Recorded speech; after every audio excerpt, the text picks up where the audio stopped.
This is Orient Television Channel 59, Owerri. A pleasant afternoon to you and welcome to the top-up news at 12 with Angel Ekenasi. The state government has signed a memorandum of understanding with some religious and non-governmental organizations during the concession of some hospitals built by the state government. Government House correspondent Dakunocha has the details. The state governor, Owele Rochas Okorocha, said the idea of private-public partnership was conceptualized by law 5 years ago to allow government to partner with private and non-governmental organizations in developing both the health and education sectors, as governments cannot run its affairs alone. Owele Okorocha stressed that in a bid to make the state a health tourism center, government welcomed the participation of private organizations in the running of some of the newly built general hospitals, which cost governments about 1 billion naira each and are completed, while expressing hope that the private-public partnership arrangement will render the necessary services to the people.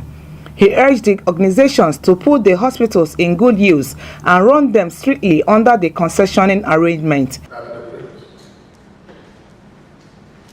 It is obvious and definitely that 27 general hospitals in Imo State of 200 beds might not be at 18 of today is futuristic.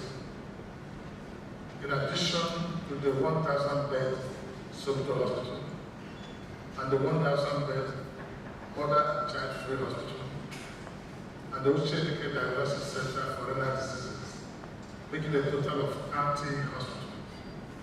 Is indeed futuristic and not for today. This is why we've called you to be our partners.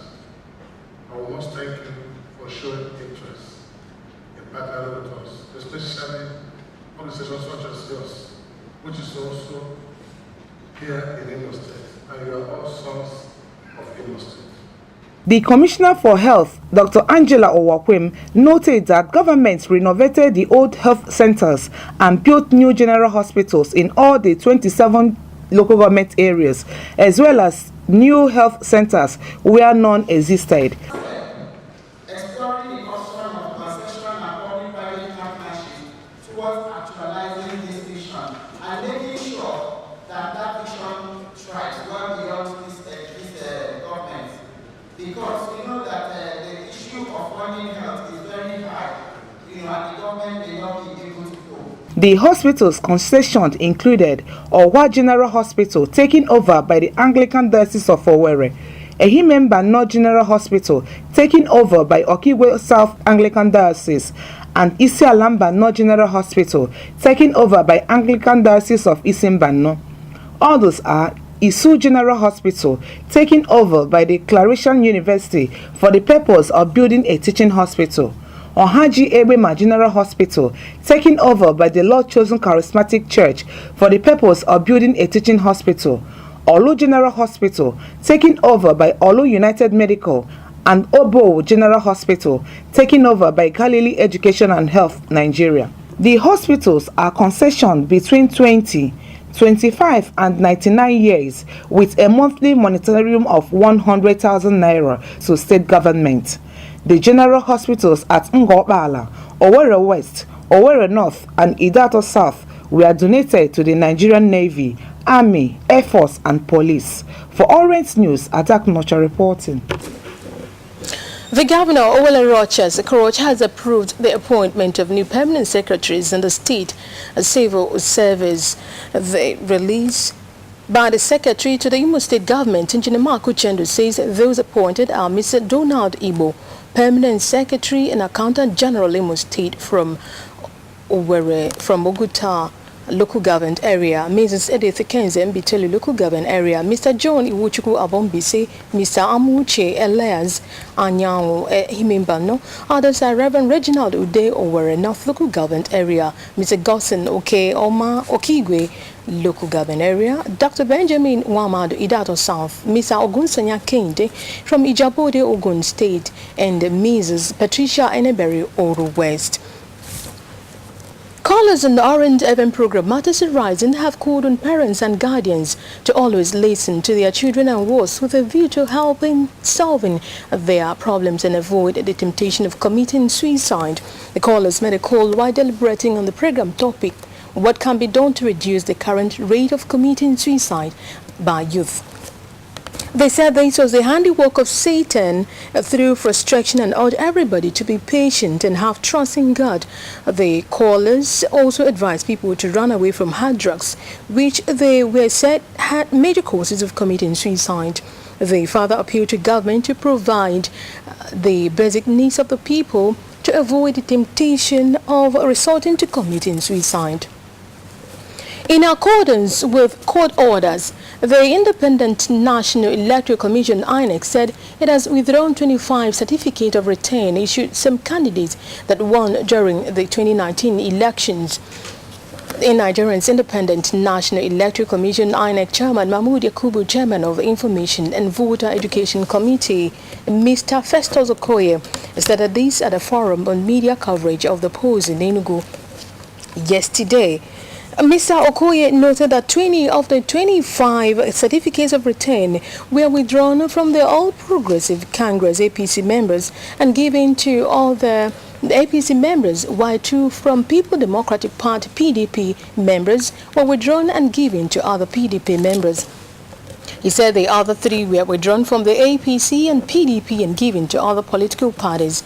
Mr. Okoye lauded the media for its openness and robust engagement with the Commission before, during, and after the election, adding that the media had become critical stakeholders for the continuous success of future elections. No fewer than 16 people are feared dead following cold crisis that broke out in 2 different local government areas of Rivers State on Sunday.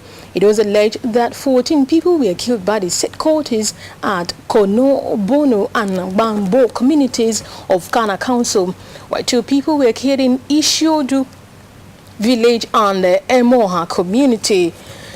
It was also gathered that 7 people were abducted when the bandits struck at the Kana Council, while many properties were also destroyed. However, there are conflicting reports on the number of deaths in the Kana incident, whereas some reported 20, others said 14, while the police claimed 5 people lost their lives. The clash in Kana is believed to be a reprisal attack from the Iceland court over the killing of a notable member of their gang earlier. The paramount ruler of the Kono Bono community in Kana Council, His Royal Highness Mene Talo Tonwani, described the incident as shocking, adding that the court boys were incited against him and other members of the community. Enugu State Commander Police yesterday debunked a report trending on social media with a caption, "Herdsmen invade Enugu community, killed 20 persons." A statement by SP Ebere Amarizu, the command's public relations officer, said the online publication is false, misleading and malicious and should also be disregarded as no incident of such took place in Enugu State. He also urged members of the public to go about their lawful business and not to entertain fear as a result of said mischievous online publication, while the command has opened up the process of identifying the source of the publications. And now on the foreign scene, New Zealand police have said the man accused of killing 51 people in the Christchurch mosque attack has been charged with terrorism. Police said in a statement that Brenton Tarrant, an Australian who is next due in court in June, was charged with engaging in a terrorist attack. He is already facing charges of murder and 40 of attempted murder following the attack on 2 mosques in the South Island city on 15 March. It is the first time a person has been charged in New Zealand with an act of terror under this law. Police who met with victims' families and other survivors informed them of the charge before it was announced, said they consulted with legal experts and prosecutors before deciding to lay the additional charge. The Democratic-led House Judiciary Committee has issued a legal order for Donald McCain to appear before today, but White House has directed him not to testify to a congressional committee about Special Counsel Robert Mueller's investigation. A member of the committee said an impeachment inquiry against President Donald Trump will be warranted if Mr. McCain does not testify. Mr. McCain told Mr. Mueller that Mr. Trump repeatedly tried to thwart his inquiry. The Department of Justice and the White House both released statements on Monday arguing that Mr. McCain, the president's former counsel, was under no obligation to give evidence. And also, later, Mr. McCain's lawyer said his client will respect the president's instruction. Mr. Mueller's 2-year investigation did not determine that Mr. Trump conspired with alleged Russian attempts to sway the 2016 U.S. presidential election, but listed 10 instances of possible obstruction of justice by the president. And on the exciting world of sports, the President Muhammad Buhari has congratulated the Super Falcons B team for winning the 2019 West African Football Union Waffle Women's Cup last Saturday in Abidjan. President Buhari noted that the players emerged champion with an unbeaten record throughout the tournament, adding that they were able to perform the feat as a result of their fighting spirit, discipline and focus. They also praised the officials and management of the team, led by the coach Thomas Denaby, for their sacrifice, commitment and diligence throughout the championship, and urged them to exhibit the same zeal in their forthcoming FIFA Women's World Cup in France. Meanwhile, Nigeria's under-20 team, the Flying Eagles players, are now in Poland ahead of this year's FIFA Under-20 World Cup, which kicks off on Thursday this week. The Flying Eagles camped in Germany for 3 weeks in preparation for the World Cup. The team was in the finals on 2 occasions, in 1989 and 2005, while it won bronze in the 1985 finals hosted by the former Soviet Union. And that's it on the Grassroots News on IBC Orient Television Channel 59 Owerri. My name is Angel Ekenasi. Thank you so much for watching. Good afternoon.